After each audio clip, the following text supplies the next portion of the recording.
You know that feeling when you think you've finally escaped chaos, only to realize chaos followed you? That was me the day I bought my little slice of freedom, land just outside the HOA. I thought, this is it, peace, quiet, no more Karen emails, no more random fines for grass being too green. Boy, was I wrong. The land was perfect, or at least perfect enough to make me feel like I'd won. A little overgrown, a few wildflowers, a creek running along the back. It had that I'm off the grid, don't bother me vibe. I was picturing lazy weekends, barbecues, maybe even a hammock between two trees, sipping something with an umbrella in it. I could practically hear the sound of freedom until I saw her. Karen, of course, Karen. Somehow she had eyes everywhere. I hadn't even built a fence yet, and there she was, standing on her balcony like a hawk, staring at my land like it owed her money. And the worst part, she smiled. That smug, I know I own your soul kind of smile. I tried to ignore it at first. I told myself, relax, it's just a land purchase, you're free now. But as the days passed, I realized freedom outside an HOA isn't exactly like leaving the system behind. Oh no, it's more like leaving the battlefield but realizing the war followed you home. It started small. First, she built her mega pool. And when I say mega, I mean mega. This wasn't a backyard pool, it was a water park disguised as a pool. Slides curling like snakes, fountains shooting higher than a two-story house, and a floating statue of her, yes, herself, in a heroic pose, because of course it had to have her face on it. I swear I had to blink twice to make sure I wasn't seeing a mirage. I tried to laugh it off.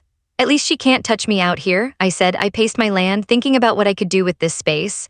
That's when the first thought of opportunity crossed my mind. I won't lie, it was a little mischievous. But let's be honest, when someone builds a pool that looks like the Taj Mahal exploded in your backyard, you start thinking about creative ways to respond. So I did what any rational person would do. I walked my property line, took notes, measured distances, and mentally mapped every inch. I noticed things, tiny little loopholes, an easement here, a water line there. My mind was buzzing. And the more I looked, the more I realized Karen was sloppy. Arrogant, yes, but sloppy. And that's when the fun started. Every day she'd be out there commanding her landscapers, yelling about pH levels, or waving a hose like it was Excalibur. And me, I'd be behind my trees, peeking through binoculars like a neighborly ninja. I'm not proud of it, well, maybe a little, but watching her panic over sprinklers that I hadn't even touched yet, comedy gold. But here's the thing about Karen. She doesn't give up. She doesn't just let a neighbor have land, peace, or sanity. She escalates, and that's exactly what I was banking on. You see, when someone's ego is bigger than their sense of reason, it creates vulnerability, and I had plans, big plans. I remember the exact moment I decided I'm not just going to watch her build a water kingdom and laugh from afar.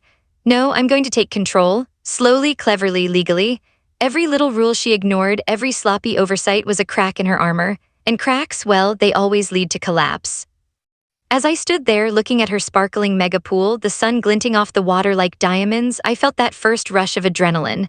This wasn't just about land anymore. It was about justice. It was about freedom.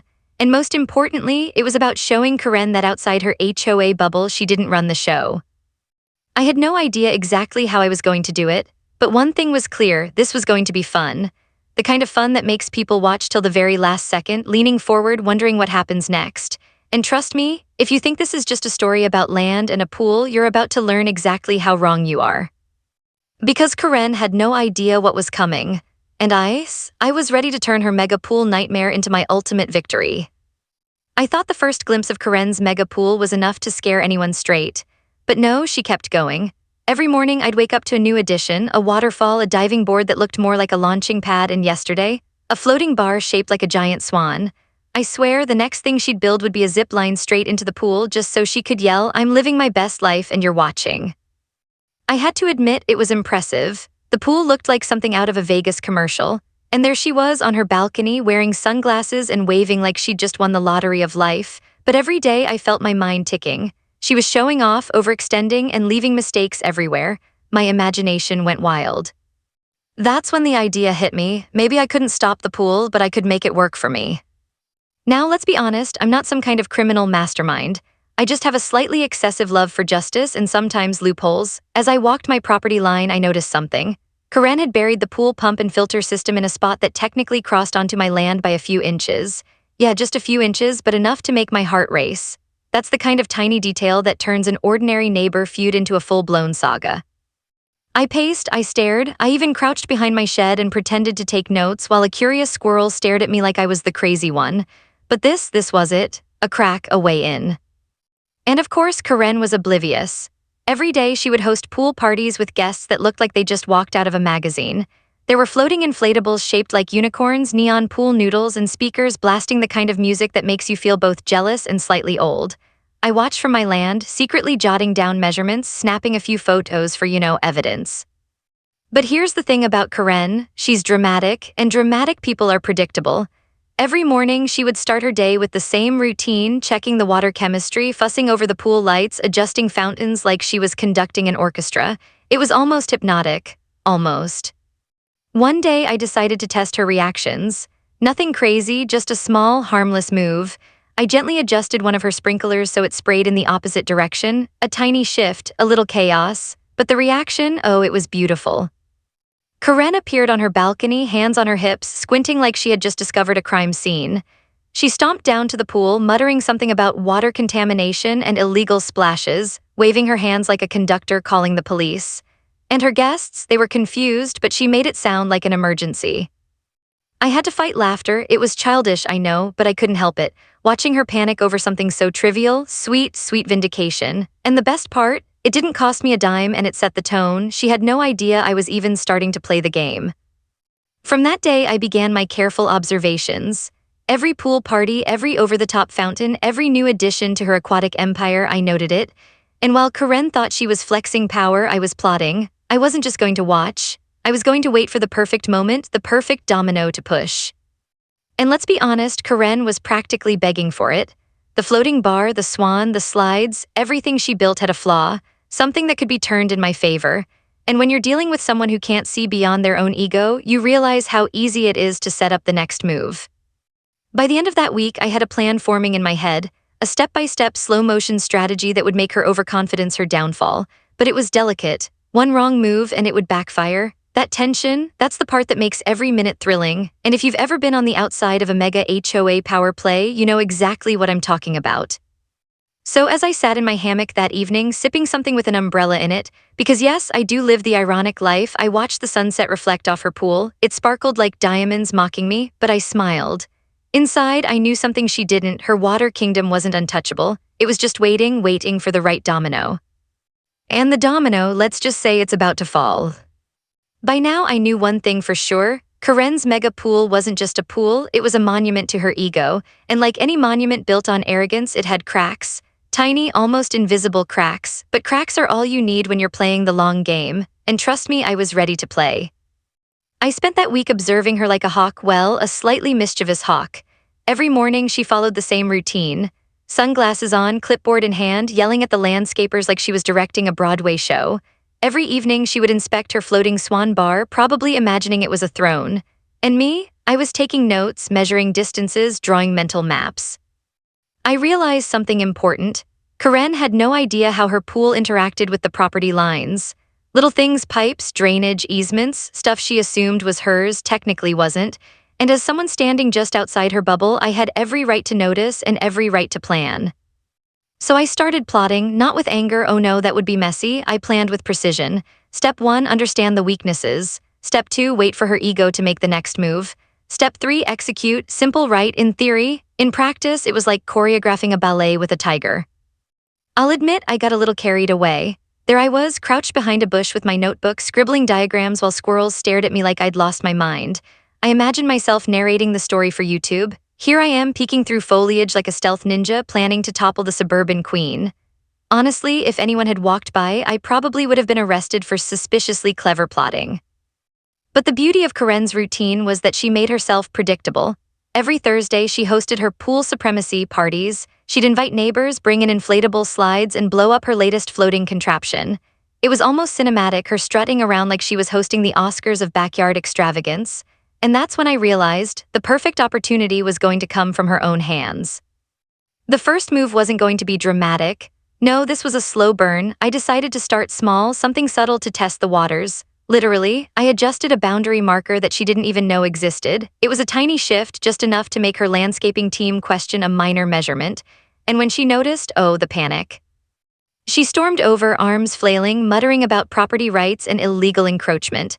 Her guests stared, confused, while she pulled out her clipboard like a sword.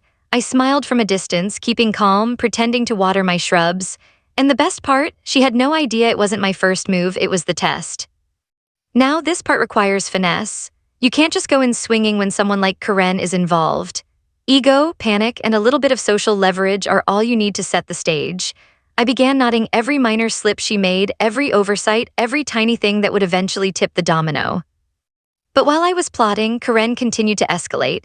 The pool got bigger, the slides taller, the swan bar somehow acquired a mini fountain, and her arrogance grew in direct proportion. She paraded around her water kingdom as if the land itself owed her homage. I knew then that the next domino wouldn't be just a prank or a minor tweak, it would need to be a move that made her gasp, stagger, and finally realize that she wasn't untouchable. As I sat back that evening, looking at her twinkling pool lights, I realized that the story wasn't just about water or property lines or floating unicorns. It was about patience, timing, and understanding the psychology of someone who thinks they own everything. And Karen, she was giving me all the tools I needed without even knowing it.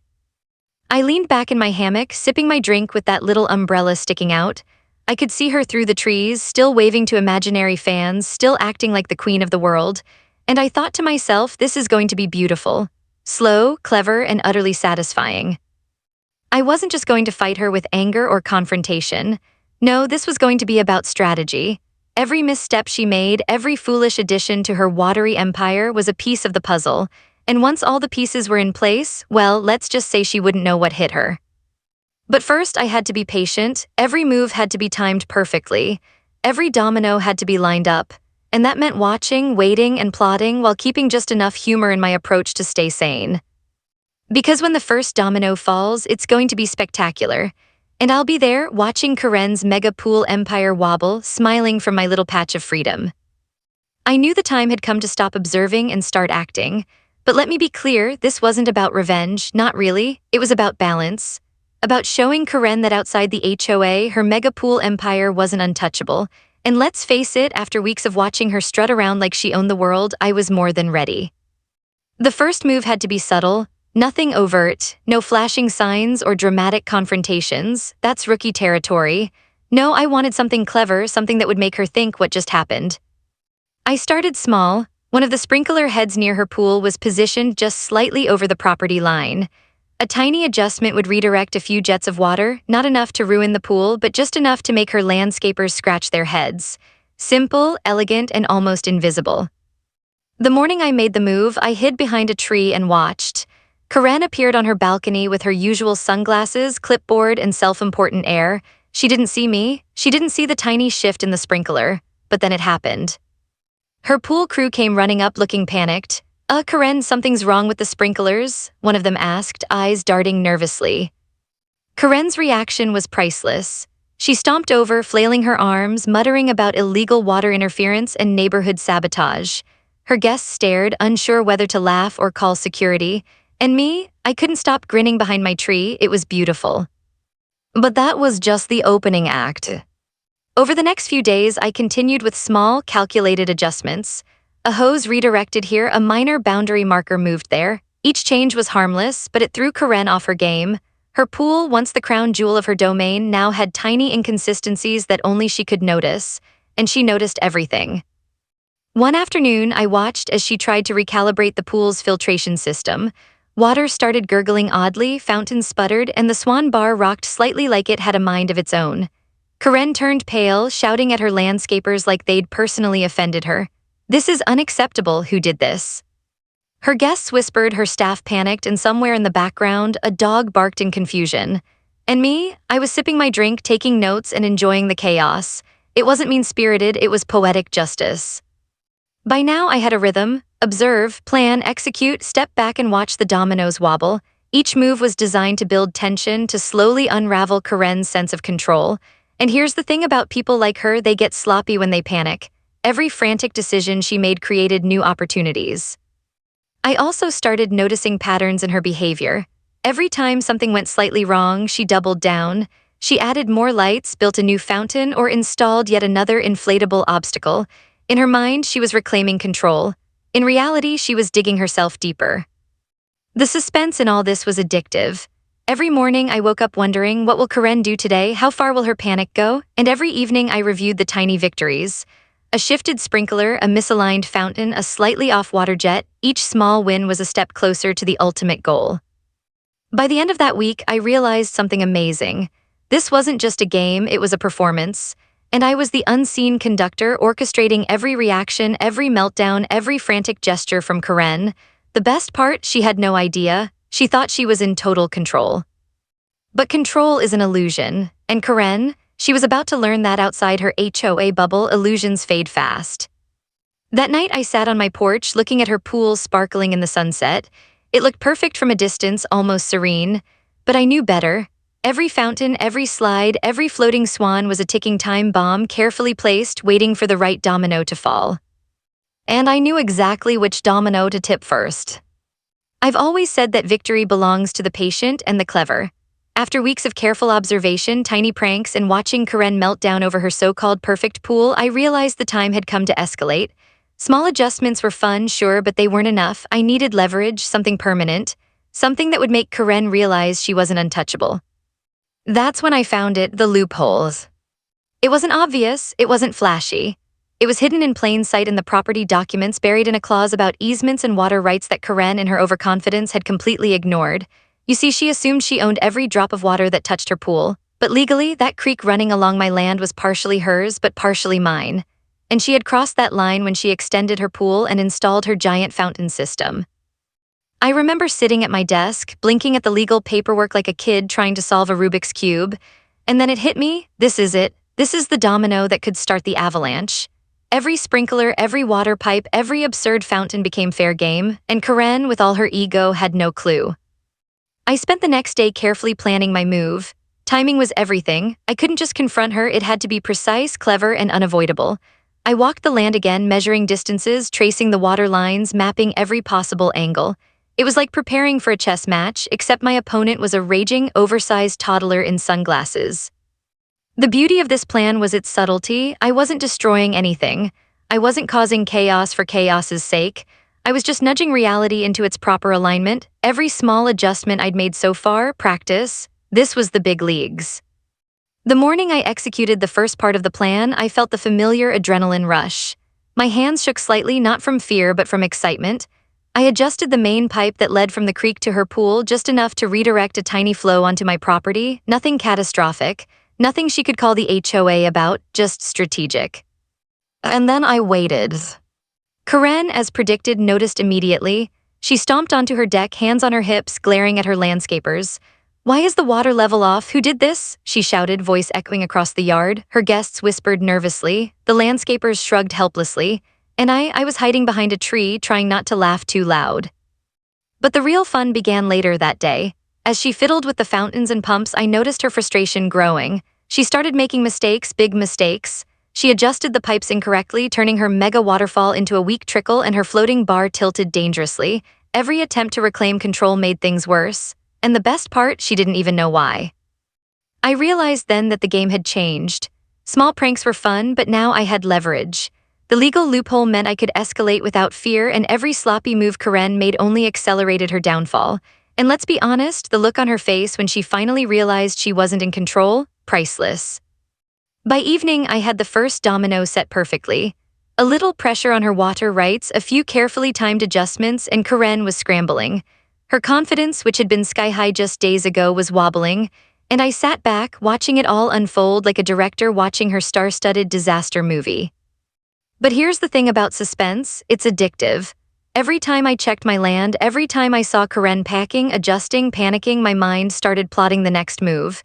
Each mistake she made, each over-the-top fountain she installed, each absurdly tall slide, it was fuel for the fire. By the time the sun set, I knew I had her right where I wanted. She was frantic, flustered, and completely unaware of the legal loophole I was holding over her head, and that's when I smiled, slowly, calmly, the kind of smile that tells the world you're about to win without even raising a hand. Because the next step, the one that would really start the avalanche, was coming soon, and when it did, Karen wouldn't just be surprised, she would be speechless. By the time part 6 rolled around, I knew patience was over. Weeks of observation, tiny pranks, and carefully planting seeds of chaos had paid off. I had Karen right where I wanted her. Her mega pool empire, her floating swan bars, and her ego-filled landscaping were about to collide with reality. I spent the early morning mapping out the next move. It was delicate, one wrong adjustment and the plan could collapse, But one right move and the first real domino would fall. I traced the water lines from the creek to her pool, checking every pipe, every valve, every sprinkler head. Timing was critical. I remembered the thrill I felt when I first spotted the loophole in the property documents. This was the payoff, the perfect combination of law, leverage, and a little creative mischief. I wasn't here to destroy her pool or her pride entirely, but I was going to show her that her empire wasn't as untouchable as she thought.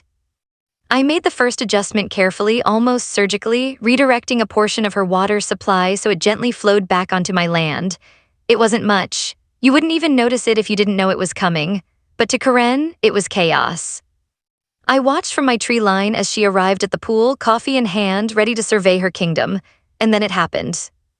Why is the water level off?" she shouted, her voice cutting across the yard like a siren. She stomped toward the main pump, glaring at the landscapers. "Check everything, I want answers now." Her staff scrambled. The guests looked on, confused, whispering. And me, I sat back on my folding chair, notebook in hand, savoring the unfolding chaos. It wasn't cruel, it was justice delivered slowly, elegantly, and with precision. The escalation didn't stop there. I had timed it so that just as she fiddled with the main valve, her latest addition, the floating swan bar started to tilt slightly. Nothing catastrophic, nothing dangerous, but enough to make her panic.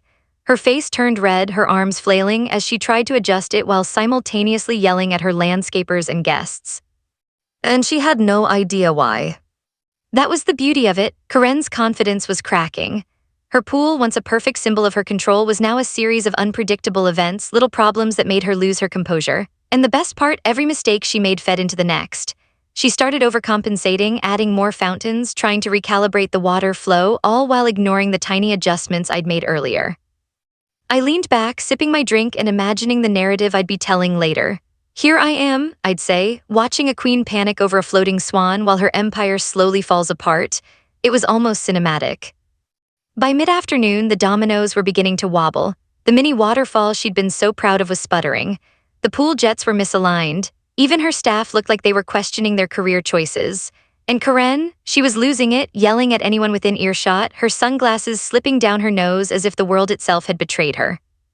I could feel the tension in the air, every frantic move she made, every shout, every adjustment. It was like music. And I was conducting it invisibly, carefully. My plan was working. Her arrogance, her obsession with perfection was her downfall. But here's the critical part about suspense. Timing is everything. I couldn't push too hard or she might realize what was happening. I had to keep her just on the edge, panicking enough to make mistakes but unaware of the bigger picture. And Karen was perfect for it. Her ego ensured that she would never stop trying to control the uncontrollable. By the time the sun started to dip behind the trees, the first major domino had fallen. She was frazzled, disoriented, and completely off balance. And I sat there calm, collected, knowing the next moves would be even more dramatic. Because once the first domino falls, the rest follows quickly. And Karen, she had no idea what was coming next. By now, Karen's mega pool empire was teetering, wobbling under its own weight, and I could practically hear the cracks forming. But this wasn't just about chaos, it was about precision. Every small adjustment I had made, every legal loophole I had discovered was about to come together in one perfect, dramatic moment. And Karen, she had no clue what was coming. The morning started like any other. I sipped my coffee on my porch, scanning her property from a distance. There she was, strutting around in sunglasses, clipboard in hand, barking orders at anyone within shouting distance. Her floating swan bar was tilting again, the mini waterfall sputtered, fountains gurgled oddly, and she didn't know why. Perfect.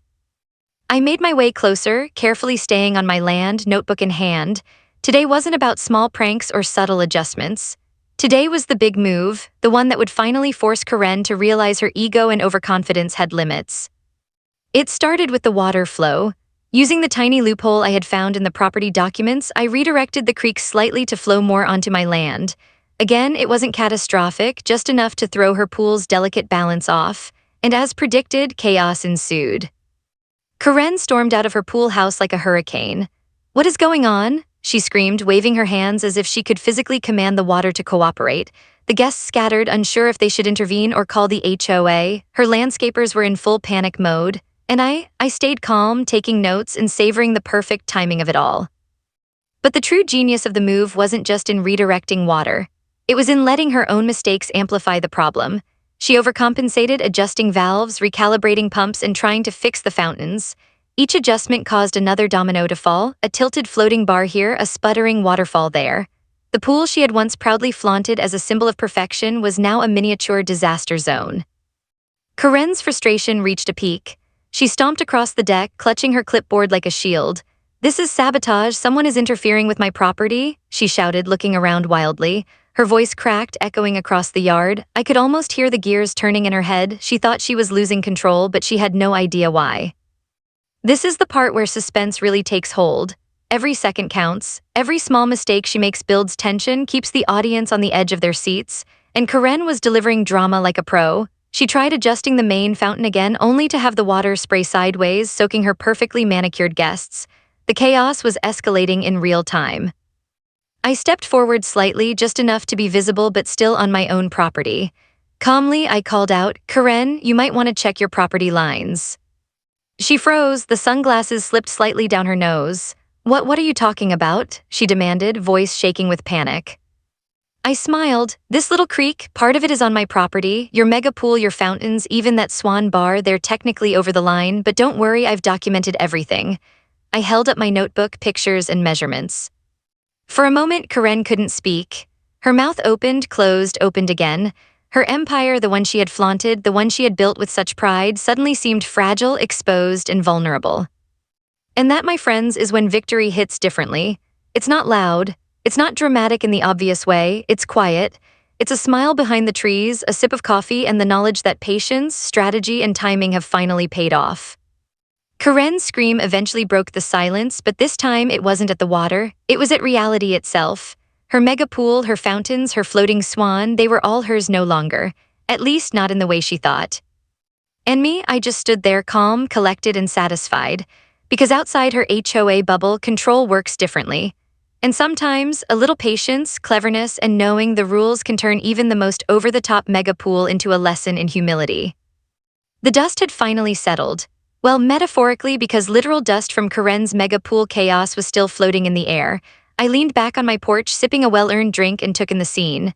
Karen's water empire, the fountains, the slides, the floating swan, was still there, but the illusion of control, gone completely. Karen herself was packing in circles, clutching her clipboard like it was a lifeline. She was muttering to herself, yelling at the landscapers, and occasionally glaring directly at me. I had to stifle a laugh. Watching her flail after weeks of precision planning was beautiful. The thing about moments like this is that they're almost cinematic. The water shimmered in the sunset, tilting slightly from all the subtle adjustments I'd made. The floating bar leaned precariously like it might topple at any second. And Karen, she had finally realized that outside her HOA bubble, she didn't control everything, not her water, not her empire, not even the perception of perfection she had clung to so desperately. I decided to make my final move, the one that would solidify my victory. I called her over carefully, casually, as if inviting her for a neighborly chat. "Karen," I said, "let's talk property lines."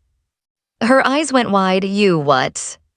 I smiled, holding up my notebook filled with photos, measurements, and a detailed map of the creek, pool, and fountains. "Everything you've built here that crosses onto my property technically belongs to me, but I'm reasonable. I'll let you keep it if you follow a few rules." Karen froze. For once, she didn't yell, she didn't scream, she just stared. And in that moment, the arrogance that had fueled her mega pool empire finally crumbled. The rules were simple. I let her know she could continue enjoying her pool as long as she acknowledged the property boundaries and promised to stop expanding recklessly. Every fountain, every floating swan, every over-the-top slide had to stay within her legal limits, and to her credit, she agreed, begrudgingly, but she agreed. I could feel the tension dissolve, replaced with a strange mix of satisfaction and amusement. Not because I had won in the petty sense, but because the story had unfolded exactly as I'd planned. Every overreaction, every dramatic gesture, every moment of chaos had contributed to this ultimate payoff. And the neighborhood, oh, they had a front row seat. Word spread quickly. People whispered about the clever neighbor who outsmarted Karen's mega pool obsession. I'd earned a reputation not for destruction, but for clever strategy, patience, and the art of turning arrogance against itself. Over the next few days, Karen slowly adjusted to her new reality. She still strutted around, still tried to act like the queen of her domain, but her eyes betrayed her. She knew deep down that the game had changed. And I was free. My land, my peace, and my little patch of sanity were intact. Looking back, the entire saga taught me something important. Sometimes you don't need confrontation, you don't need anger, you just need patience, observation, and a willingness to exploit opportunities when they arise. Karen had built her empire on ego and control, but I had built mine on strategy, timing, and a little bit of mischief. And when the two collided, well, you've seen the result. I still pass by the pool from time to time, and I can't help but smile. There's a certain beauty in watching someone finally realize that perfection, control, and ego only go so far. Karen's mega pool still sparkles in the sunlight, but now it sparkles under a new set of rules. A set of rules I helped enforce. And me, I get to sit back, enjoy my hammock, sip my umbrella-adorned drinks, and chuckle. Because outside the HOA bubble, the game is different. And sometimes, clever planning and a little bit of patience can turn a water-soaked nightmare into the sweetest victory imaginable. So here's the takeaway for anyone watching. Karen might think she runs everything, but outside her little bubble, reality has its own rules. And if you play them carefully, strategically, and with just the right amount of humor, victory isn't just possible, it's inevitable. As for Karen, she's still adjusting, the fountain still tilts slightly, the floating swan leans just enough to remind her who really holds the cards, and I couldn't be happier. Every HOA has a story on HOA Headaches. You'll hear the ones they tried to bury. Subscribe today.